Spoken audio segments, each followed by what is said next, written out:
안녕하세요. 매일 새로운 사연을 전하는 읽어주는 사연 라디오입니다. 구독과 좋아요, 많은 공유 부탁드립니다. 오늘의 사연 시작하겠습니다. 안녕하세요. 결국 얼마 전 파혼이라는 결정을 내리게 된 올해 32살의 직장인 여자입니다.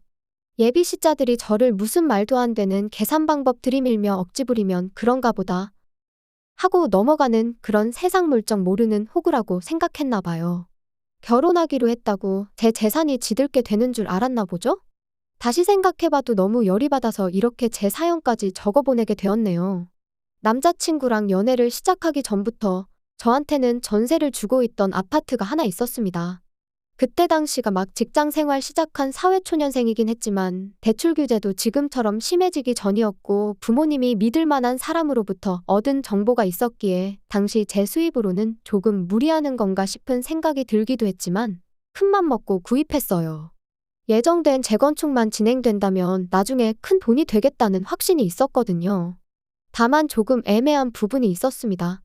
그 동네가 저랑 아무런 연고도 없는 동네였고 무엇보다 회사에서 출퇴근하기엔 거리가 정말 멀었어요. 저는 출근할 때 대중교통을 이용하는데 가까운 길도 멀리 돌아가는 그런 위치였거든요. 그래서 직접 거주를 하지 않고 그 집을 전세로 돌리게 되었습니다. 그러면서 저는 자연스럽게 부모님 집에서 출퇴근을 하기 시작했죠. 나이 먹을 만큼 먹고 독립할 나이에 부모님한테 신세를 진다는 점이 마음에 걸리긴 했지만 부모님께서도 그렇게 하는 게 경제적으로도 더 이득이라고 생각하셨어요.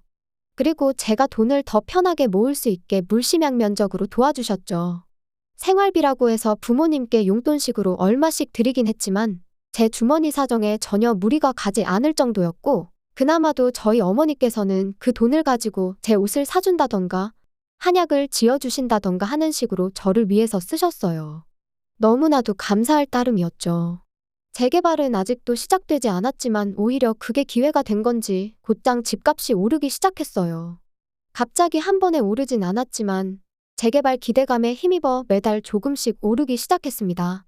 하루가 다르게 올라가는 집값을 볼 때면 안 먹어도 배가 부를 정도였어요. 믿는 구석이 생기니 마음에 여유가 생기더라고요. 그때쯤부터 연애를 시작했고 주변 지인의 소개로 저보다 1살 어린 남자친구를 만나게 되었죠. 2년간의 연애 뒤에 결혼 이야기까지 오가는 사이가 되었어요. 예비시댁에서는 저를 썩 마음에 들어하는 눈치가 아니었습니다. 아들이 결혼하고 싶다고 하니 마지못해 허락해줬다. 뭐 그런 느낌이라고 해야 할까요? 실제로 상견례 날짜를 정하자고 예비시 부모님이 장사를 하는 분들이셔서 편한 날짜만 주면 우리가 맞추겠다고까지 했었는데 어영부영 날짜도 잡지 않고 한 달이라는 시간이 흘러버렸어요. 남자친구는 부모님이 바쁘셔서 그렇다. 원래도 표현하는 게 서툴르신 분들이라 저분들이 나를 싫어하는 게 아닌가 하는 오해를 자주 사곤 한다면서 부모님 편을 들었었죠. 하지만 여자의 직감이라고 해야 할까요? 남자친구의 가족들이 저를 불편해한다는 느낌을 지울 수가 없었습니다. 처음엔 제가 남자친구보다 나이가 1살 더 많은 연상이라 그런가 싶기도 했었죠. 한편으론 제가 다니는 회사 때문이 아닌가 그런 생각도 했고요. 남자친구는 그래도 알만한 사람들은 이름만 들어도 좋은 회사라는 걸 다 아는 그런 회사를 다니고 있었거든요. 저는 비교적 덜 유명한 회사를 다니고 있었지만 또 막상 월급 면에서 두고 본다면 크게 차이가 나지도 아니었습니다. 제가 사회생활을 남자친구보다 더 일찍 시작하기도 했고 이러나 저러나 1살 더 많은 만큼 경력도 몇 년 앞섰거든요. 예비신우도 남자친구 소개로 2번 만났어요. 하지만 예비신우도 저를 불편해하긴 마찬가지더군요. 남자친구랑 위로 연년생인데 그 덕에 저랑은 동갑이다 보니 저도 예비신우가 불편한 건 매한가지였습니다. 남자친구가 누나만 어떻게 잘 포섭하면 어머니도 너를 달리 볼 거다 하면서 친해지기를 바랬는데 막상 제가 먼저 연락을 해도 예비신우가 이 핑계 저 핑계 대면서 빼는 모습을 보니 저라고 딱히 노력하고 싶은 마음도 들지 않았어요. 제 나이 때문에만 그러는 거라면 어떻게 할 방도가 없었습니다. 제가 뭐 마음에 안 드는 점이 있다면 고쳐볼 생각이나 해보겠지만 물리적으로 어려질 수는 없잖아요. 회사 이름값도 뭐 제가 이직을 하지 않는 한 국내 굴지의 기업을 저희 회사가 하루아침에 따라잡게 만들기는 불가능에 가까웠고요. 하지만 저한테는 다른 것보다도 제 명의로 되어 있는 집이 있었으니 심리적으로 꿀릴 건 없었어요. 제가 구태여 남자친구 가족들한테 매달려가며 잘 봐달라 저 자세로 나갈 필요가 없다고 생각해서 크게 신경 쓰지 않았습니다. 결혼할 때 남자친구네 집에서 뭘 해가지고 올지는 몰랐지만 당장 상황만 두고 본다면 남자친구보다는 제가 더 준비가 많이 되어 있던 상황이었으니 말이죠. 아무튼 그렇게 상견례가 계속해서 연기되면서 결혼식 준비는 시작도 하지 못한 채 어영부영 하고 있던 상황이었어요. 그러던 와중에 제 집에 살고 있던 세입자분이 연장을 하지 않고 이사를 나가게 되었습니다. 저희 부모님께서는 결혼 앞두고 사는 사람 내쫓기도 뭐했는데 차라리 잘 되었다며 그 집에 신혼살림을 차리는 게 어떻겠냐고 물어오셨어요. 이치상 틀린 말 하나 없긴 하지만 저는 고민이 되었습니다. 말씀드렸다시피 집 위치가 애매해서 출퇴근하기가 너무 불편했거든요. 그렇다고 해서 남자친구 회사라고 가까운 것도 아니었고요. 오히려 저희 회사보다 더 먼 곳에 있다 보니 출퇴근에만 왕복 2~3시간씩 지하철에서 버리게 생겼는데 신혼살림을 그 집에 차리기가 조금 애매한 상황이었습니다. 그래도 혹시나 싶어서 남자친구한테 내 명의로 가지고 있다고 했던 그 아파트 기억나냐? 결혼하면 신혼집을 따로 구하고 싶느냐? 아니면 이 집에다가 그냥 신혼살림을 차리고 싶느냐 하고 물어봤어요. 남자친구는 물어본 말에 대답은 하지 않고 눈을 동그랗게 뜨고는 집이 있었냐고 물어왔습니다. 결혼 이야기 처음 오가기 시작할 때쯤 해서 말해줬던 거 기억 안 나느냐고 물어봤더니 남자친구는 세주고 있다는 집이 있다고 한 게 당연히 제 집이 아니고 저희 부모님 집인 줄로만 알고 있었다고 하더라고요. 우리 또래 자기 명의로 집을 가지고 있는 사람이 거의 없다 보니 제가 한 말을 자기 좋을 대로 해석해서 기억했던 거였어요. 아무렴 어떠냐고, 아무튼 상황이 그러하니 좋은 생각 있으면 말해달라고 했습니다. 남자친구도 한번 고민해보겠다고 대답을 했는데 하필이면 여러 사람 의견을 들어보겠다고 그걸 집에다가 쪼르르 가서 전부 털어놓은 모양이더라고요. 결혼하기로 했고 다른 사람도 아니고 가족들이니 제 집에 관해서 말하는 게 잘못된 거라고 생각하지는 않았습니다. 하지만 결과적으로 이 날을 기점으로 예비시자들의 본성을 알게 되었어요. 바로 그 다음 날 출근하고 한참 일하고 있을 때였는데 예비신우한테서 갑자기 전화가 왔어요. 제가 몇 번 먼저 연락했던 적은 있어도 예비신우가 먼저 했던 적은 없었기에 저는 남자친구한테 무슨 일이라도 생긴 줄 알고 화들짝 놀랐습니다. 다행히 그런 이유로 전화한 건 아니었는데 뜬금없이 날씨가 요즘 추워지는데 옷은 따뜻하게 입고 다니고 있냐는 둥, 밥은 먹었냐는 둥 친한 척 안부 인사를 건네더라고요. 그때만 해도 무슨 일로 전화를 했는지 몰랐으니 그냥 이 사람이 뭘 잘못 먹었나? 왜 안 하던 짓을 하고 그러지? 하는 생각이 들었을 뿐이었죠.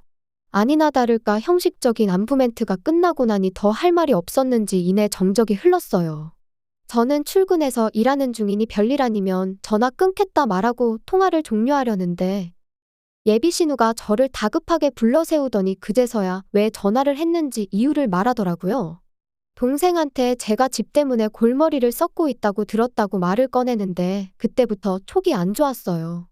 골머리를 썩을 정도는 아니고 세입자를 새로 구하냐 아니면 내가 들어가서 사느냐 그중에 고민하고 있는 거다. 별일 아니다 하고 딱 잡아댔는데 예비신우가 대뜸 그 집을 자기 남자친구한테 팔 생각이 없냐고 물어보더군요.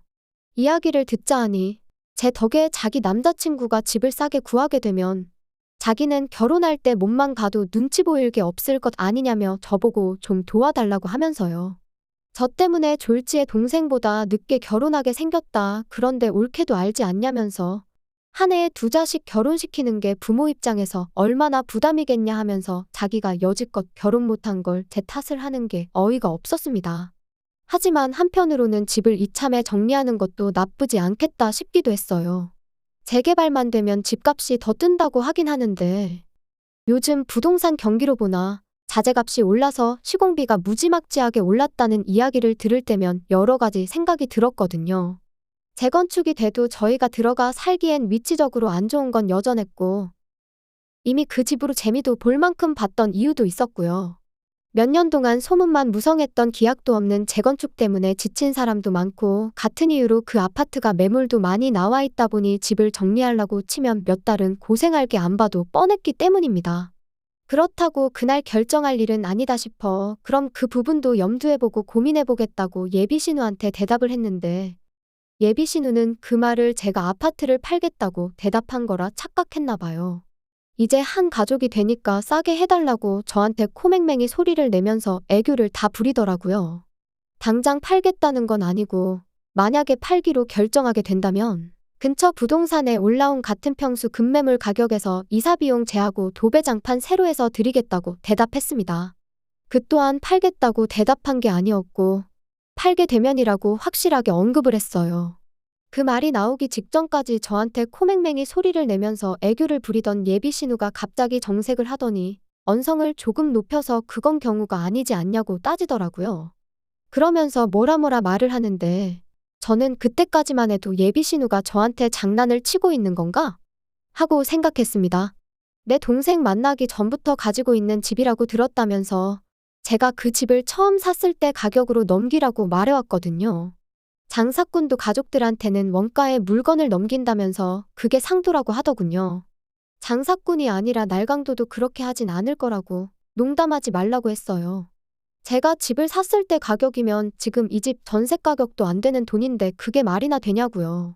예비 신우가 그 말을 듣고는 그럼 네가 1억 5천을 주고 산 그 집을 지금 나보고 5억에 사라고 하는 거냐고 하면서 성질을 부리더라고요. 자기 부모님, 그러니까 예비 시부모님도 장사하는 사람들이지만 가족한테만큼은 파는 가격 그대로 받지 않는다고 하면서 저보고 장사꾼보다 더한 사람이라며 뭐라 하는데 입에 개거품을 물고 있는 게 전화기 너머로도 보일 지경이었습니다. 현재 시세는 물론이거니와 제가 집을 샀을 당시 가격까지 정확하게 꿰고 있는 걸 보면 인터넷으로 시세까지 다 조회해보고 연락한 게 안 봐도 뻔한데 누가 누굴 보고 장사를 하고 있네 어쩌네 하는 건지 싶었습니다. 헛소리에 대꾸해줘봐야 답도 안 나올 것 같고 해서 회사 일로 바쁘니까 나중에 통화하자 그러고 제가 그냥 전화 끊어버렸어요. 그 뒤로 예비 신우한테 몇 번 전화가 더 걸려왔는데 일부러 받지 않았습니다. 그 직후 저는 바로 남자친구한테 전화를 했죠. 방금 당신 누나가 나한테 전화해서 뭐라고 한 줄 아느냐고. 5억짜리 집을 1억 5천에 다른 사람도 아니고 자기 남자친구한테 팔라 그러더라. 이게 말이나 되냐고 따졌죠. 남자친구도 어이가 없었는지 누나가 제정신이 아니었나 보다고 자기가 지 누나랑 대화 좀 해보겠다고 하더군요. 제발 예비 신우한테 이런 연락 2번 다시 받지 않게 잘 좀 해결해달라고 부탁을 했죠. 그 뒤로 따로 남자친구한테 전화는 없었어요. 자기가 해결하겠다 했으니 어련히 잘했겠지 하고 잠에 들려고 하는데 전화가 한 통 또 걸려왔습니다. 이번엔 예비 신우도 아니었고 남자친구도 아니었어요. 예비 시어머니였습니다. 언제부터 저를 그렇게 마음에 들어 했다고. 우리 며느리 지금 뭐 하고 있느냐 물으면서 내일 따로 약속 없으면 집에 와서 밥 좀 먹고 가라고. 우리 며느리가 너무 보고 싶다. 뭐 그런 식으로 말을 하더라고요. 평소였으면 또 그냥 예비 시어머니도 뭔가를 잘못 먹었나 그렇게 여겼겠지만 예비 신우랑 낮에 했던 통화가 있었다 보니 안 좋은 생각만 자꾸 들었습니다. 남자친구한테 전화해서 동태를 살폈더니 누나가 바빠서 아직 이야기는 못했다고, 그리고 어머니가 초대하는 건 다른 이유가 있어서가 아니라 예비 며느리랑 가까워지고 싶어서 부르시는 거 아니겠냐고 너무 예민하게 굴지 말라며 오히려 저를 이상한 사람을 만들더군요. 상황이 상황이다 보니 무슨 꿍꿍이 속이 있는지 대충 뻔한데 남자친구가 아니라고 해도 저는 만반의 준비를 하기로 했습니다. 오히려 하루라는 시간이 있었으니 생각할 여유가 있었어요. 저 혼자 저 상황 상상하면서 정말 그 다음날 일어날 일에 대해서 제 나름의 예상 시나리오를 만들어야 했습니다. 예비 신우가 하자는 대로 하라고 한마디 보탤지 아니면 결혼을 빌미로 무리한 예단을 요구하려고 그럴지 암만 생각해도 좋은 쪽으로는 생각이 들지 않더라고요. 약속 당일 예비시댁에 도착하니 임금님 수라상을 방불케 할 진수성찬이 준비되어 있었습니다. 전에 없던 환대의 안 좋은 예감은 점점 현실이 되어갔죠. 식사하는 동안은 음식이 입에 맞냐는 둥, 이것도 먹어보라는 둥 저를 챙겨주는데 여념이 없었습니다. 그리고 거실에 둘러앉아 후식을 먹을 때가 돼서야 본론을 꺼내왔어요. 여태껏 한 번도 물어본 적 없던 결혼 준비에 대해 질문을 하면서 말이죠. 결혼을 허락한 건지 만 건지 태도를 불분명하게 해왔던 예비 시어머니 덕분에 그렇다 할 준비는커녕 딱히 시작한 것도 없는 거 모르시냐고 대답하려고 했는데 그 말을 꺼내기도 전에 대뜸 제 아파트 이야기부터 꺼내더군요. 요즘 집을 파는 게 보통 일이 아니라던데 그냥 우리 딸 남자친구한테 싸게 넘겨주는 게 따지고 보면 그렇게 나쁜 조건은 아니지 않냐고 생각 좀 해보라더군요. 그리고 지금이야 우리 딸 남자친구지만 곧 결혼하게 되면 너도 우리 가족 되는 거고 우리 딸 남자친구도 한 가족이 되는 건데 가족을 위해 양보했다 생각하고 예비 아주버님네 집의 점수도 미리미리 따고 좋지 않냐는 겁니다. 세상에 이젠 하다못해 신우 남편 될 사람 집에까지 점수를 따라고 하니 어이가 없었습니다. 이미 제 마음은 떠난 거나 마찬가지였는데 이 집구석이 어디까지 어깃장을 부리려나 싶어서 아무 말 안 하고 조용히 듣고만 있었어요. 계속해서 예비시모는 1억 5천이면 이 근처에 삐까번쩍한 빌라들 전세로 하나 구할 수 있다고. 일 때문에 바빠서 그러는 거면 당신이 직접 알아봐 줄 테니 걱정 말라고 하더군요. 아들 신혼집을 시댁 근처로 구해주고 싶었나 봐요. 그리고 1억 5천 가지고 전세를 구하라고 하는 말을 들으니 이러나 저러나 돈 한 푼 해올 생각 없고 집은 그냥 내 집 팔아서 그 돈으로 구하는 걸로 벌써 결정했나 보더라고요. 말을 꺼낸 건 예비신우였지만 이젠 예비시모까지 나서서 헛소리를 내뱉어대는데 정작 저랑 함께 가정을 꾸리기로 했던 남자친구는 옆에서 팔짱만 끼고 앉아서 대화를 듣고만 있더라고요. 안 봐도 뻔한 게 내 편을 들어주기는커녕 예비시자들이나 남자친구나 같이 한통속이구나. 앞으로 내가 이 집에서 이 시자들한테 무슨 일을 당해도 이 남자는 내 편이 되어주기는커녕 이름 그대로 남이 편 노릇이나 하고 있겠구나 확신이 생겼습니다. 안 그래도 전에 없던 환대의 밥이 입으로 넘어가는지 코로 넘어가는지 몰랐는데 저딴 소리까지 들으니 체할 것 같고 머리도 아찔하더라고요.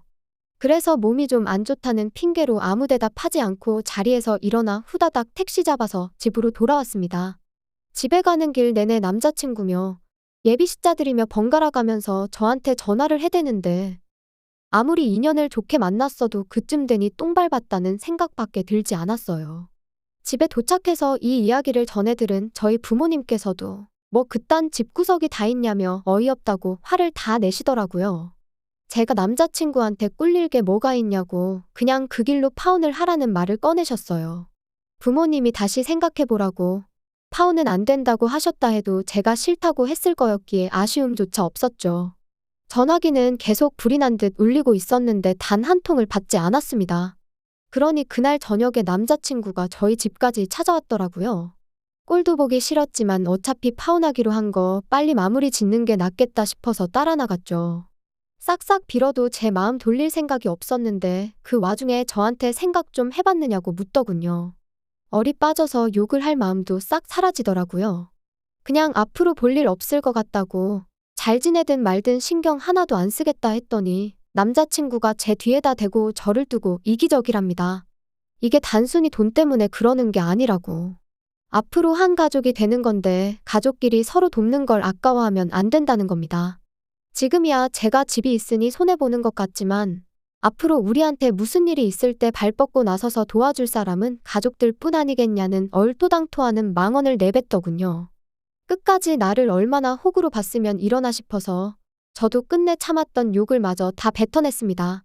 당신 가족들 내 집에 대해서 전혀 모르고 있을 땐 나한테 먼저 연락은커녕 내가 먼저 연락을 해도 피하는 사람들이었다. 그런데 집이 있다고 하니 그제서야 우리 올케 우리 며느리 하면서 친한 척 하더라. 그렇게 애틋한 사이도 아니었는데 단 하루 잘해줬다고 가족 취급해줬다고 해서 내 집을 3억 5천이나 싸게 넘기는 게 가당키나 한 소리냐고. 사람이 제정신이면 꺼낼 소리도 아니라고 한마디 했죠. 남자친구는 저한테 자기 가족들이 제정신이 아니라고 하는 소리냐며 저보고 그렇게 돈밖에 모르는 계산적인 사람이었냐고 되묻더군요. 내가 계산적이라고 생각했다면 제대로 봤다고. 그런데 그게 돈이 아까워서 내 집이 아까워서 그러는 게 아니라 내가 결혼해서 너네 집구석에 한 가족이 되는 것부터가 나한테 너무 큰 손해라고. 세상 그 누가 니들같이 세상 물정도 모르고 사람 우습게 보고 등 쳐먹으려고 할 생각뿐인 사람들과 가족이 되고 싶겠냐고. 3억 5천 집을 싸게 넘기는 게 아니라 보태서 새 집을 구해서 살라고 3억 5천을 나한테 가져다줘도 손해라고 말하고 그냥 결혼은 없던 일로 하자고 했습니다. 예비시자들의 무리한 요구에 제가 제 재산 지켜내겠다고 파혼한 게 정말 제가 이기적인 건가 싶네요. 가족끼리 서로 돕는 게 당연한 소리지만 이건 등골까지 쪽 빨아먹겠다는 소리지 서로 돕는 게 아니잖아요. 반대의 상황이었으면 남자친구는 한 가족이 된다는 이유 하나만으로 자기 집을 얼굴 한번 본 적도 없는 사람한테 반갑도 안 되는 헐값에 넘겼을까요? 아마 아닐 거라고 생각해요. 계산적인 사람이라는 소리를 듣게 되더라도 주변에서 왜 파혼했냐고 물어온다면 저는 당당하게 돈 때문에 그랬다고 그 어떤 망설임도 없이 말할 수 있을 것 같네요. 한편으로는 집 한 채에 눈이 먼 예비시자들 덕분에 결혼 파토나게 된 게 차라리 다행이라고 생각합니다. 결혼하고 나서 제 재산에 대해서 제대로 알게 되었다 생각하면 그때는 이번처럼 간단하게 끝날 상황이 아니었을 테니까요. 이래서 결혼을 사랑만 가지고 하는 게 아니다. 결혼은 일륜지대사라는 말이 있는 건가 싶네요. 아무튼 예비 신우, 안 그래도 동생보다 늦게 결혼할까봐 걱정이었던 것 같은데 나중에 전화해서 제 덕에 동생보다 먼저 결혼하게 되었으니 밥이나 한 번 쏘라고 한 번 속이나 긁어봐야겠네요. 긴 이야기 들어주셔서 감사합니다. 오늘의 사연은 여기까지입니다. 구독과 좋아요, 알람 설정해주시면 앞으로 더 좋은 사연으로 찾아오겠습니다. 감사합니다.